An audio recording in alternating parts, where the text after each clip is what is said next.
Welcome back to What's Cooking here on News 12 Connecticut. I'm Catherine Hauser. More and more people are learning they have gluten and lactose allergies, which can make cooking difficult sometimes and even bland, but not anymore. Nutrition coach and personal chef Mindy Kannon, she is here to join us. How to whip up a dish that is both tasty and healthy. Sounds delicious. Thank you so much for being here with us. Thank you. You Glad are to be here. Nutritional coach. I am. And you know, you're going to be at the Health and Wellness Expo, which is in Stanford. What are you going to be doing there? Well, I basically like to just start conversations. So I usually have a great display of all different kinds of greens and vegetables. I do a little greens contest because people think they know their greens, but you kind of find out some interesting little trivia about them. And I just talk to basically women about their health, what challenges they have, and what kind of food they like to eat, and how we can make them healthier and happier. I feel like nowadays allergies are just more and more prevalent with people talking about it and having difficulties making meals that are tailored to that. Absolutely. So what do we have today? So we have something that's sort of good for that. Right. Both of the dishes that we're going to be making today are lactose-free, gluten-free, and they're very high in calcium. So a lot of, actually the vast majority of people out there have lactose intolerance. It's actually more normal to be lactose intolerant. Yeah. And obviously the big concern is, how do you get your calcium and have strong bones as you age and not do dairy?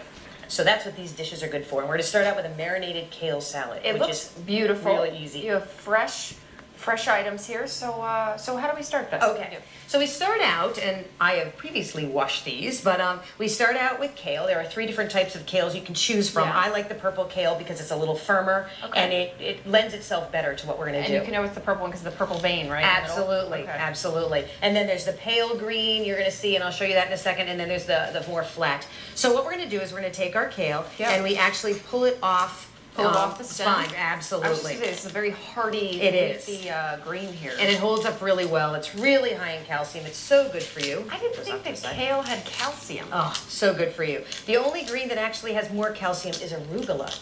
Really? Yeah. I like arugula. Arugula's great. But I like this because this is different. I don't think to use kale. And a lot of people don't like kale because they think it's too harsh. It's kind of got a very thick texture to it. They really don't like it. Some people like it sauteed, but they don't like it raw. Okay. So what we're going to do is we're going to take an avocado. Okay. And this is kind of fun. I do a lot of cooking with teens, and they love this part, and they actually love this kale salad, which is awesome. So we're going to soften up the avocado within its little peel. You have to be careful because if you press too hard, it will explode, which is quite unattractive. I've worn a lot of avocado in my time. And then we're going to cut it from top to bottom. I do enjoy cutting avocados. I know, and we don't want to get the stem in there, but we'll get that later. And that happens frequently. So what we're going to do is separate the sides. Cut around that. Absolutely, you flip it, and it will separate. And lots of times avocados have spots that are a little brown, so we're not going to pass on that. So you want it to be softened, and we're only going to add a little to this. I usually do a couple of heads of kale. Okay, and then what you do is. Yep. Time to get messy. Time to get messy. I like messy. Do you want me to add more of this? Yeah, you can add a little bit. Sure. I'm throwing it in. Yep, go ahead. Yay. So we're going to massage in. It's very messy, and you should take your rings off, unlike what I just did. Thank you very much. And we're gonna massage in the avocado, and you don't want to do it gently. You want to pretend like you're kneading dough, like really? like you're kneading bread. I did not think that you were going to do that. And it actually breaks down the outer structure of the kale. Now, usually you don't use that much avocado, so if you don't like avocado, you will never taste it. Okay. It'll totally disappear. But you can see it's very much covered, and over the course of time, it'll get darker and it'll get softer, and it also gets tinier. Interesting. I always do it in a huge pasta pot. Okay. Usually in my sink because I have a tendency to make a mess. Okay. And it will diminish from a full pot down to about a quarter of a pot after a couple of hours. I wasn't expecting that. All right, so what else are we throwing So you start from there, and then what it looks like after a period of time, this has been about 3 hours. This is wilted down. It's much softer. Wow. And it's darker. Okay. So then to that, which makes it really easy, you're going to add really any kind of vegetables that you like. But I add carrots, raisins, which are awesome. A lot of raisins little there. Sweetness there. Absolutely. Some apples, and I like the really crunchy, tasty apples. You can throw in some scallions. Whole thing? Absolutely. All what right. the heck? And then I toast up some almonds. Nice. You can do them whatever form, if you like them sliced, if you like them whole. And then we just mix it up a little bit, which is very easy. Give it the old toss. Absolutely. And then we add, this is the most wonderful garlic honey vinegar. Found these guys, it's actually made in Pennsylvania. Found these guys at a garlic festival. All right. And the whole, their booth was surrounded by people doing garlic vinegar shots. Whoa. Because apple cider That is vinegar hardcore. is so good for you. All right, let's show you the salad. Yeah. We're going to pour this Okay. on, and we're going to take a quick break, but don't you go anywhere. We're going to have a lot more right here on What's Cooking. We'll be right back.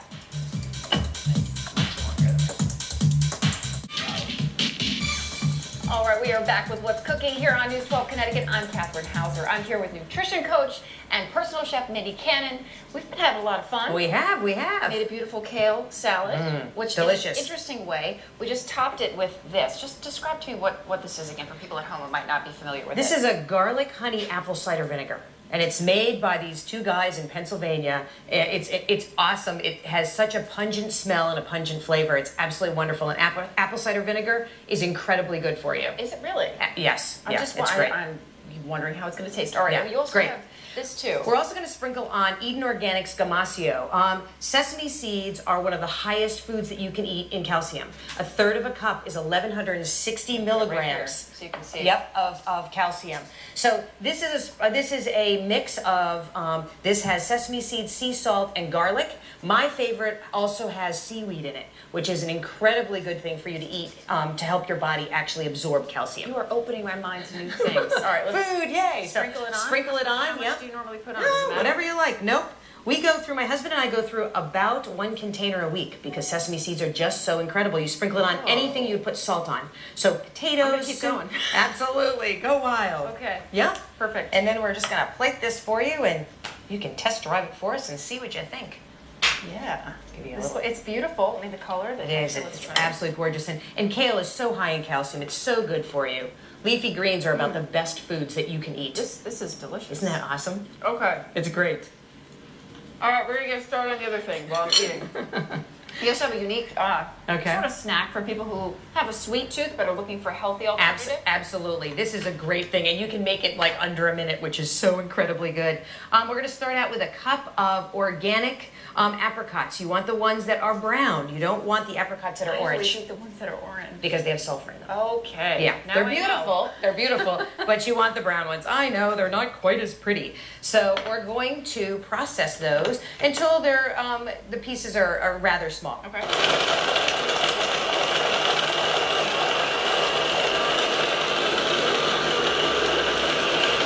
All right.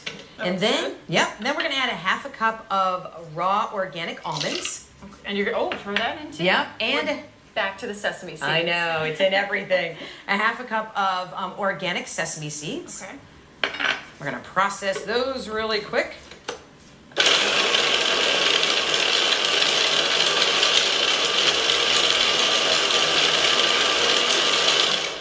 And then, excuse my non-measuring, Hey, I don't measure. It's fine. I know. Don't worry about it. This is raw agave. Which is a good natural sweetener. It is, and it's really sweet, so you can use so much less. Okay. And it doesn't mess with your glycemic index. So 1 round, which makes it easy. Agave nectar. Yep, and a Okay. little shot of almond extract. Okay. Probably about 1/4 to 1/2 teaspoon. Once again, I don't tend to measure. And you came up with this recipe on your own? Well, it's been a combination of Okay. a lot of different recipes. Give it another spin. Absolutely, and it is done.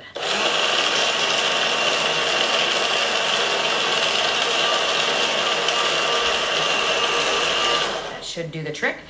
Depending on what time of year you make it, if you make it in the summertime when it's a little more humid, it can be a little more sticky, so you're going to add a little It almonds does or stick together. I was It's wondering wonderful. how this was going to happen It's here. absolutely wonderful. And they're little chews. They're a great thing to bring to work with you. Kids absolutely love to make them because they can make them on their own and you don't have to worry about heating up the oven or anything like that. I did not think they were going to stay together. Oh, they're great. I'm impressed. And you can put, if you like cashews, you can put cashews. You can put any nut. I would use the apricots, but you probably could use dates or figs if you wanted to. So whatever you're into. Absolutely. You can add herbs to them if you want to make them a little more savory. Okay. Like a lemon verbenum is really, really good I'm in going them. to try this. Absolutely. See how this tastes. And they're very filling. So, a couple of them, you're That- very satisfied. That's actually really good. Isn't it really good? That is fantastic. And the almond, I can totally taste Yeah. that. It's awesome. The nectar gives it a sweetness. Yep. Got the crunch of the almonds and the sesame seeds. I think you're onto something pretty good here. Super high in calcium. Your little bones are feeling stronger already. Okay.